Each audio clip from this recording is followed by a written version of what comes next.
nosotros somos el grupo 3 conformado por Leonela Maya, Jesús Medellín y quien les habla Andrea Parada. Nuestro tutor es Ferman Alfonso. Vamos a mirar la estructura conceptual de la gráfica de la dispersión en un conjunto de datos. El orden de la presentación es la estructura matemática, la estructura conceptual y la historia de los gráficos estadísticos. Bueno, con relación a la estructura conceptual, nosotros partimos, el sistema de datos. Está del sistema de datos. Ese sistema de datos lo relacionamos con la probabilidad y la estadística. La relación entre la probabilidad y la estadística está vinculada con las variables. Las variables son de tipo cualitativas y cuantitativas. Sin embargo, cuando nosotros hablamos de la probabilidad, vamos a mirar que nosotros vamos a manejar dos tipos de formas para entender de cómo lo vemos. Una son los conceptos y la otra que está en líneas interconectadas de procedimientos. Cuando hablamos de la probabilidad, hablamos de las técnicas de conteo y en ellas podemos realizar diagramas de árbol, permutaciones, combinaciones o a niveles factoriales. Y en la teoría de conjuntos tendríamos un espacio muestral y algunas operaciones algunos procedimientos cuando realizamos operaciones. En relación a la estadística, nosotros encontramos la estadística inferencial y la estadística descriptiva. En relación a la estadística inferencial, debemos recordar que ella se relaciona a un conjunto de métodos que permiten hacer predicciones acerca de características de un fenómeno.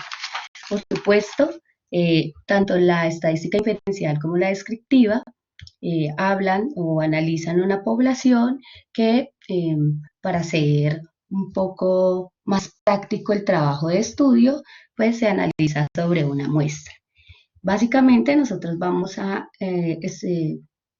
estar un poco más sobre la estadística descriptiva.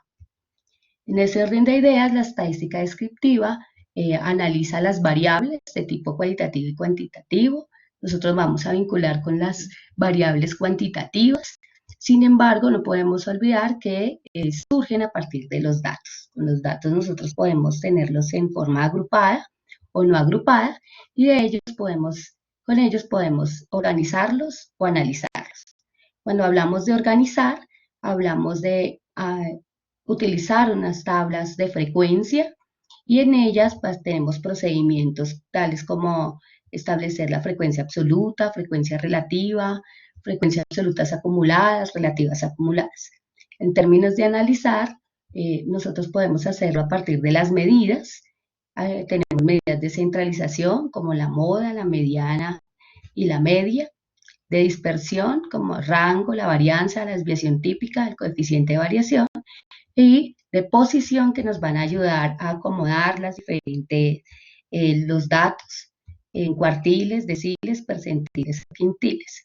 Cuando nosotros analizamos los datos a partir de las gráficas, encontramos los histogramas, diagrama circular, pictogramas, barras, polígonos de frecuencias, diagramas de cajas y bigotes, diagramas de burbujas y en donde se encuentra ubicado nuestro tema, diagramas de dispersión. Acá es interesante abordar un poco sobre la historia y podríamos entonces empezar a mirar que las gráficas a nivel histórico aparecen o se representan desde 4 etapas. La primera etapa está hacia los años 1600 a 1900. Antes de ello, lo que se hacía o la única representaciones que existían era de mapas cartográficos y es en 1600 con Christian Huygens quien empieza a dar unas aproximaciones a los diagramas de barras. Más adelante, en 1700, aparece una nueva etapa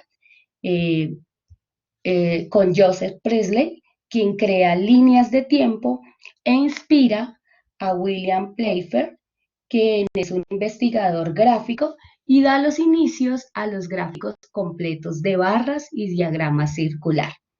Hacia los años 1800 y 1899 surge Francis Galton, quien hace gráficos de regresión, y John Hertzsprung, quien empieza a utilizar los gráficos de dispersión. Ya en los años 1900 y 2010 aparece John Turkey y crea el diagrama de cajas y bigotes.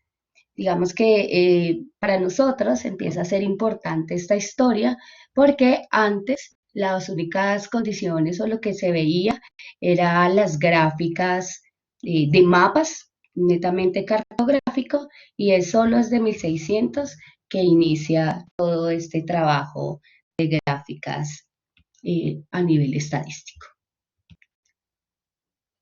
Dentro de la estructura conceptual del tema, nosotros ubicamos a los diagramas de dispersión analizados desde las variables, básicamente desde las variables cuantitativas, y con ellas vamos a tomar algunas medidas. Dentro de esas medidas que se analizan o que se toman con los datos, con las variables, tenemos las medidas de tendencia central, la moda, el dato que más se repite, la mediana, el dato central, la media aritmética, que representa la suma de los datos dividido la cantidad de los datos. Y respecto a las medidas de dispersión, pues vamos a poder determinar la varianza, la desviación típica, el rango, que es la relación entre el valor máximo menos el valor mínimo, coeficientes de variación. Y específicamente estas, tanto la tendencia central y las medidas de dispersión, serán considerados como requerimientos mínimos que debe tener el estudiante cuando queremos hacer interpretaciones de nuestros diferentes datos. Y ya cuando hablamos específicamente de los diagramas de dispersión, hablamos de 3 operaciones que podemos hacer entre ellos, que son la de relacionar, identificar e interpretar.